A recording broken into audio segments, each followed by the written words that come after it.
A very good morning, my dear Silent Rose family. Today I wanted to share with you about love. What does it mean to love somebody? In today's world, we hear through social media, through movies, that love is only about passion. It's only about sex. You need to have wild chemistry between two people. Another dangerous concept we hear is that love is blind. And love is love even if it is something that defies the natural order that God has established between man and woman. Here's the problem with this worldly love. This love only teaches you to take. It only teaches you to love so that your needs and pleasure is satisfied. The problem with today's dating culture is that it treats people as objects, man or woman. They're all treated as objects who are meant to be tried and thrown if it doesn't work out. How sad is that? Because the reality is, the love that God is, the love that God wants you to experience, is so different from what the world teaches you about love. In truth, God's love teaches us to will the good of the other. It is a love that teaches us to give. It is a love that teaches us to sacrifice for the other person. God's love makes you question, what is the best way to love my spouse? Instead of you asking, what can I get out of my love for my spouse?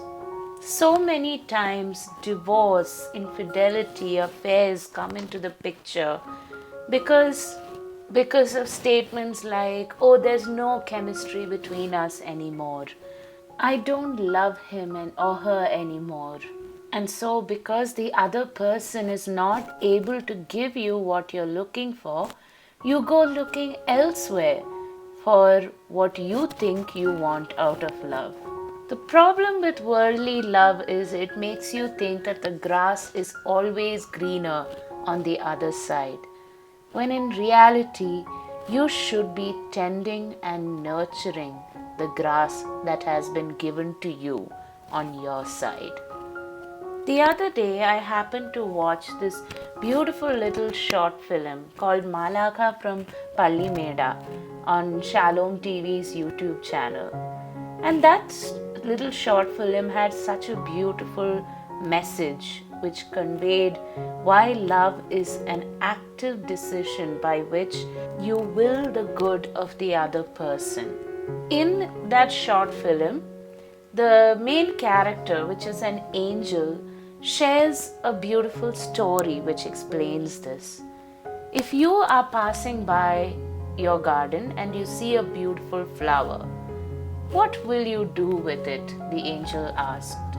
And the hero said, I will pluck that flower and take it for myself. And the angel said how sad that was. Because when you pluck the flower for yourself, yes, you are in possession of that beautiful flower. But here's the problem, that flower only stays beautiful for a small time. After that, it will wither and die away. Instead, the angel said, what if you had watered and nurtured and taken care of that flower? That flower would have bloomed and flourished and continued to grow into many more flowers, and eventually they'll all end up bearing seeds of their own as well. And so, my dear friends, that's the kind of love God wants for you. A love where you will the good of the other and someone else wills the good for you. A love which will help both of you to flourish and grow and bear fruit. And one that keeps you strongly rooted in God and His purposes for you.